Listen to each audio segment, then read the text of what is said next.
This is Nkroful's version of the Kwame Nkrumah Mausoleum built by General Kutu Champon in the 70s in honor of the Osagyefo. Welcoming visitors and tourists at the hallway are some of the famous quotes of the Pan-Africanist. We shall measure our progress by the improvement in the health of our people, by the number of children in school, by the quality of their education, by the availability of water, how the people feel comfortable.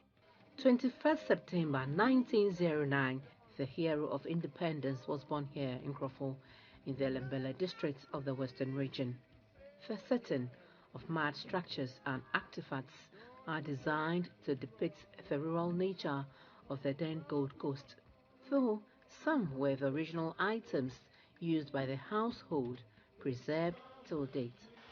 So this is Mamenya the Best Kitchen, and these are some of the original utensils that the mother was using.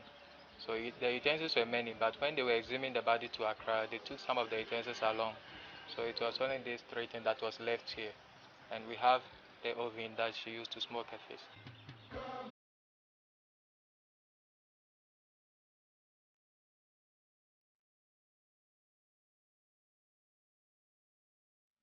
This was the room Dr. Kwame Nkrumah shared with his mother, Madame Yaniba, during his presidency, which still houses his original spring bed.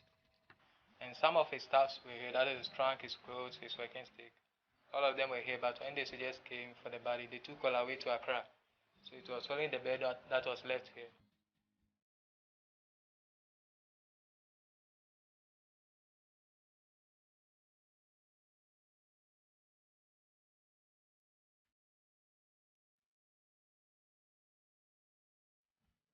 As part of the memorial is the magical Soble River, otherwise known as the Nkrumah River or Black River.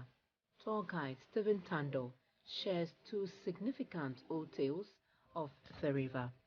At that time, he was in Accra, so before he come, he will send message that this or this time I'll be home. So they'll set the traps, and by the time he'll be home, then they'll get some fish and prepare something for him. So one day, he asked them to set the traps, and they told him that the river is dried, and he said this river cannot be dried. So when he came here, the river was dried, and he went back home and fetched 1 cup of water. So as he was coming, he came with his working stick, and he'd be pressing the working stick down there and be pouring the water down in the form of libation and praying as well. So as he finished and when he was going home, then it started raining. It rained, and this field was full up that day. So from that time, this river has not been dried again. Ever heard of the story of presidents under the Fourth Republic securing a win as flag bearers of their party after bathing in this water? I remember former President Nkroful came here and used some of this river that he believed when he used some of this river, he'll become the next president. He used and he won to become the president. And our late president, Professor Mills, also came here and used this and did the same thing, and he also won. And former president John Dramani Mahama, when he was vice president, he came here and used some of this river when he was also contesting, and he also won, become the president. And in 2016, Nanado also came here and used some of this river, and he also won to become the president. Moved by the myth, these visitors decided to put their faith to the test in the hope of becoming like the man who shook off the chains of colonial rule. And every bad spirit that will look after me should turn its eyes off me. The blessing of God and this river should come over me. There is a mystery behind this river, and it says that whoever, casts or prays to this river, everything comes into fruition. Then it means probably if I'm to do the same, things will also pan true for me. So I also have the same belief as the great man. After his death in Romania, the remains of Dr. Kwame Nkrumah were repatriated to Ghana and buried here, attracting people from far and near to pay homage to the man many refer to as Nkrumah of Africa.